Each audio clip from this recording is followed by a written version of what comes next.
జనగాం జిల్లా దేవరపల్ల మండల కేంద్రంలో పెద్ద కృష్ణమూర్తి ప్రెస్ మీట్ నిర్వహించారు. ఈ సందర్భంగా ఆయన మాట్లాడుతూ ఎమ్మెల్యే యశస్విని రెడ్డి గెలుపు కోసం కాంగ్రెస్ కార్యకర్తగా నేను కష్టపడ్డాను. నన్ను సంవత్సర కాలంలో ఎందుకు సస్పెండ్ చేశారో సమాధానం చెప్పలేదన్నారు. ఝాన్సీ రెడ్డి నేను కాంగ్రెస్ పార్టీ కోసం అహర్నిశలు శ్రమించి పనిచేశాను. కాంగ్రెస్ జెండా మోసిన కార్యకర్తలను ఝాన్సీ రెడ్డి గుర్తించడం లేదు అన్నారు. అధిష్టానం వద్ద ఉన్న కాంగ్రెస్ పార్టీ వేరు, పాలకుర్తిలో ఉన్న కాంగ్రెస్ పార్టీ వేరు అన్నారు. నమ్ముకున్న కార్యకర్తలను నట్టేట ముంచిన వ్యక్తి హనుమండ్ల ఝాన్సీ రెడ్డి. స్థానిక సంస్థ ఎన్నికల్లో నా అభ్యర్థులు ఇండిపెండెంట్లుగా నిలబెట్టి గెలిపించుకుంటాను అన్నారు.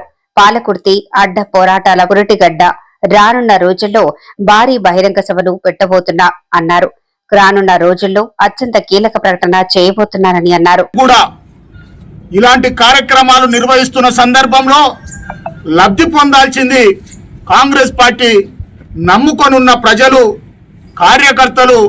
వాళ్ళందరినీ విస్మరించి ఇప్పుడు ఎవరైతే లాలూచి పడ్డ వ్యక్తులు ఉన్నారో, ఎవరైతే ఆ రోజు కాంగ్రెస్ జెండాను నామరూపం లేకుండా చెయ్యాలని కుట్ర చేసిన వ్యక్తులు ఈరోజు అధికారం వచ్చిన తర్వాత నీ చెంత చేరి అహర్నిశలు కష్టం చేసిన కాంగ్రెస్ పార్టీ జెండా మోసిన కార్యకర్తలను హింసిస్తుర్రు,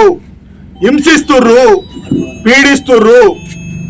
ఇంకొకటి ముఖ్యంగా నేను పాత్రికేయ మిత్రులకు, ఈ పాలకుర్తి నియోజకవర్గ ప్రజలకు, గిరిజన బిడ్డలకు నేను విన్నవించుకునేది ఏంటంటే, ఇక్కడ జరుగుతున్న అన్యాయాల గురించి మీరు విజ్ఞతగా ప్రజాసేవనిచ్చి పార్టీ భవిష్యత్తు ముఖ్యమే అనుకుంటే పార్టీకి కలిసి పనిచేయడానికి నిజమైన కార్యకర్తకు టికెట్ ఇస్తే కలిసి పనిచేయడానికి సిద్ధం.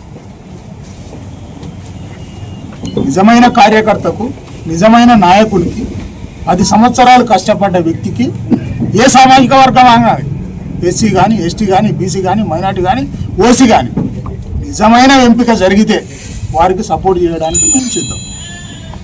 ఎలక్షన్లో పోటీ చేస్తాం. 32 మంది గ్రామ సర్పంచులను పోటీ చేస్తాం, 12 మంది ఎంపీటీసీలను పోటీ చేస్తాం, జెడ్పీటీసీ పోటీ చేస్తాం. అది ఏ రిజర్వేషన్ అయినా ఆ రిజర్వేషన్ సంబంధించిన వ్యక్తులను కాపాడుకోవడం కోసం నేను వెనకాడే ప్రసక్తి లేదు. ఆ రోజు అందరూ పార్టీని వదిలిపెట్టి పోయినా నేను పార్టీని పట్టుకొనే ఉన్నాను. ప్రజలందరినీ మెప్పు పొంది నేనున్న పరిస్థితుల్లో చిన్నదే కావచ్చు కాక నేను ఇప్పుడు ప్రస్తుతం పిఏసిఎస్ డైరెక్టర్. నేను డైరెక్టర్గా పోటీ చేస్తున్న సందర్భంలో ఏళ్ల మీద లెక్క పెట్టిన ఓట్లు నాయి. ఆ రోజు దయాకర్ రావు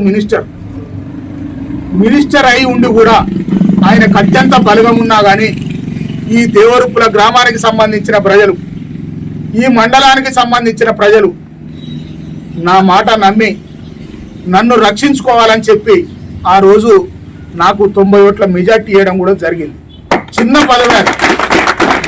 ఈరోజు కూడా నాకు ఎక్కడ అవకాశం వచ్చినా, ఒకవేళ నాకు రాకున్నా, కాంగ్రెస్ పార్టీని నమ్ముకున్న కార్యకర్తలకు లేదా నాతో కష్ట సుఖాలలో నడిచిన వ్యక్తులకు న్యాయం జరిగేంత వరకు పోరాటం చేస్తాం. ప్రజల దగ్గరికే పోతాం, ప్రజల దగ్గరనే ప్రజా తీర్పునే కోరుకుంటాం, ప్రజల ప్రేమానురాగాలను పొందుతాం.